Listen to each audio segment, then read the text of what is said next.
চীনা জ্ঞান ও প্রযুক্তি কাজে লাগিয়ে দেশের টেক্সটাইল ও গার্মেন্টস খাতের আধুনিকায়নে সরকারের পরিকল্পনা রয়েছে বলে জানিয়েছেন বাণিজ্য মন্ত্রী খন্দকার আব্দুল মুকতাদির।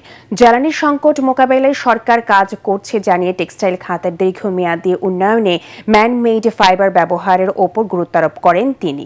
সকালে রাজধানীর ফার্মগেটে চীন বাংলাদেশ টেক্সটাইল কনফারেন্সে এসব কথা বলেন বাণিজ্য মন্ত্রী।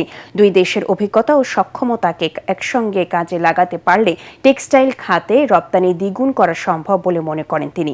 আওয়ামী লীগ সরকারের সময় প্রশিক্ষণের নামে রাজনৈতিক ফায়দা হাসিলের উদ্দেশ্যে বিভিন্ন প্রতিষ্ঠান গড়ে তোলা হয়েছে বলেও অভিযোগ করেন তিনি।